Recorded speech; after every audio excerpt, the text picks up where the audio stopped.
अस्सलामु अलैकुम वरहमतुल्लाहि वबरकातुहू। अस्सलातु वस्सलामु अलैका या रसूल अल्लाह व अला आलिका व अस्हाबिका या हबीब अल्लाह सल्लल्लाहु ताला अलैहि वसल्लम। मेरे मुसलमान भाइयों और बहनों, आप सबको रमज़ानुल मुबारक बहुत बहुत मुबारक, जिसकी आमद बस होने ही वाली है कुछ ही घंटों में, या हो सकता है एक दिन के बाद। तो मेरे मुसलमान भाइयों, अल्लाह तबारक व तआला ने हम पर रमज़ान करीम के रोज़े फ़र्ज़ फरमाए हैं। रमज़ान करीम में रोज़ा रखना ये हर मुसलमान आक़िल व बालिग़ पर फ़र्ज़ किया गया है। अगर उसके अंदर रोज़ा रखने की हैसियत है, ताकत है, तो उसके ऊपर रोज़ा रखना ज़रूरी है।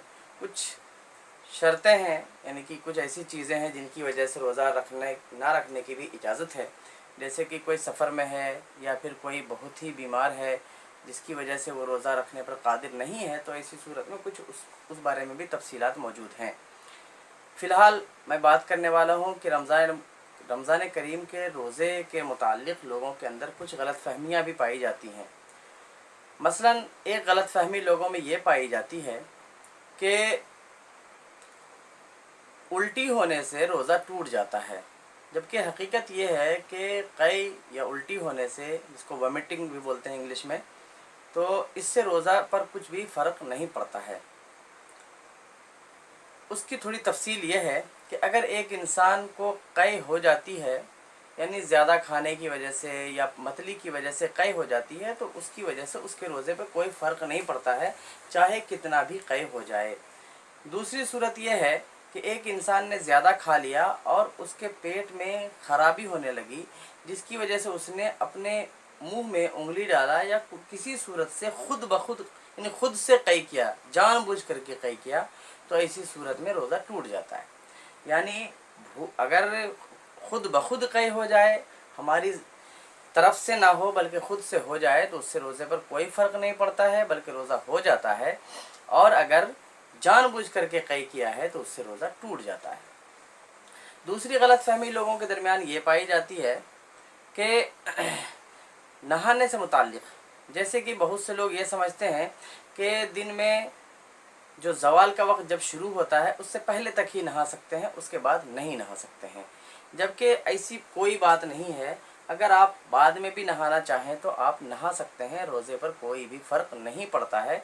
अगरचे नहाने से जिस्म के अंदर बहुत सा पानी पहुंचता है, उसके बावजूद भी रोज़े पर कोई फ़र्क नहीं पड़ता है, क्योंकि रोज़ा नाम है, अरबी में अस्सौम कहलाता है रोज़ा। इसका माना होता है अल इमसाक, यानी रुकना, और ये इसका लुग़वी माना है, यानी उस ज़बान में सौम का माना होता है इमसाक, लेकिन इसका शरई माना जो है सौम का, उसका माना होता है नियत के साथ खालिस अल्लाह तबारक व तआला के लिए खाने पीने और जिमा करने, यानी बीवी के साथ सोहबत करने से रुकने का नाम है रोज़ा।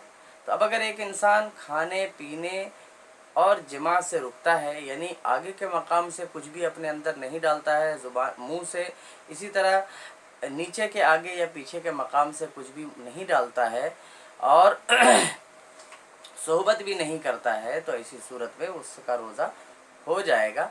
और कुछ बातें हैं जिनकी वजह से रोज़ा टूटेगा, तो इन्हीं तीनों से ही उसका ताल्लुक़ होगा, किसी और वजह से नहीं। अगर कोई इंसान जानबूझ करके उल्टी करता है तो उसका रोज़ा टूट जाएगा।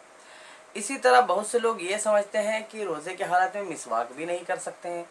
ऐसी कोई बात नहीं। मिसवाक करना तो रसूलुल्लाह सल्लल्लाहु तआला अलैहि वसल्लम की सुन्नत मुबारका है, और रसूलुल्लाह सल्लल्लाहु तआला अलैहि वसल्लम ने खुद फरमाया है कि एक मिसवाक के साथ अदा की जाने वाली नमाज बग़ैर मिसवाक के अदा की जाने वाली नमाज से 27 गुना या उससे भी ज़्यादा अफजल होती है। तो बहरहाल रोज़े के हालत में मिसवाक करना भी जायज़ है। इसी तरह बाज़ लोगों को ये शुबहा भी होता है, ये गलतफ़हमी भी होती है कि अगर किसी को रोज़े की हालत में एहतलाम हो जाए तो उसका रोज़ा टूट जाता है, जबकि ऐसी कोई बात नहीं है। अगर रोज़े की हालत में एहतलाम हो जाए तो ऐसी सूरत में उस शख्स के ऊपर, जब वो नींद से बेदार होगा, तो नींद से बेदार होने के बाद उसको गुस्ल करना है। अब गुस्ल करने का भी वही तरीक़ा है, यानी अब भी रोज़े के हालत में भी गुस्ल में 3 फ़र्ज़ ही हैं।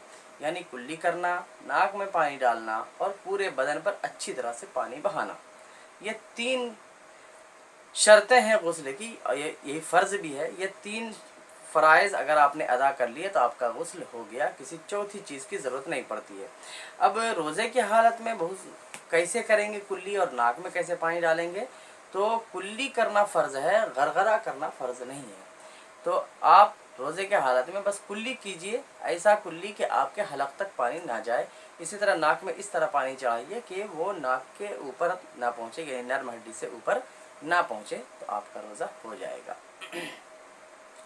इसी तरह और भी बहुत से लोगों को गलत फहमियाँ होती हैं। जैसे बहुत से लोग ये समझते हैं कि सुरमा लगाने की वजह से रोज़ा टूट जाता है, तो ऐसी कोई बात नहीं है। सुरमा लगाने से रोज़े पर कोई फ़र्क नहीं पड़ता है, तेल लगाने से रोज़े पर कोई फ़र्क नहीं पड़ता है। तो मुसलमानों, बस हमें ये चाहिए कि हम अल्लाह तबारक व तआला की इबादत करें, तो इस अंदाज़ से करें कि अल्लाह तबारक व तआला ने हम पर रोज़ा फ़र्ज़ फरमाया है, तो या कोई भी इबादत फ़र्ज़ फरमाई है, तो उसके करने का तरीक़ा क्या है शरई तौर पर, हमें वो मालूम कर लेना चाहिए। अल्लाह तबारक व तआला से दुआ है कि हमारे आने वाले रोज़े कबूल फ़रमाए और हमें उसका बेहतरीन अज्र अता फ़रमाए, और जो भाई हमारे रोज़ा रखने के काबिल नहीं है, उन्हें अल्लाह तबारक व तआला रोज़ा रखने के काबिल बनाए, और जो काबिल होते हुए भी रोज़ा नहीं रखते हैं, अल्लाह तबारक व तआला उन्हें भी रोज़ा रखने की तौफ़ीक़ अता फ़रमाए। अस्सलामु अलैकुम व रहमतुल्लाहि व बरकातुहू। और मुअज़्ज़ज़ सामईन किराम, आपसे एक गुजारिश फिर करता हूँ कि अगर आपको मेरे वीडियोज़ अच्छे लगें तो आप लाइक भी कर सकते हैं, कमेंट भी कर सकते हैं, शेयर भी कर सकते हैं, और चाहें तो सब्सक्राइब भी कर सकते हैं।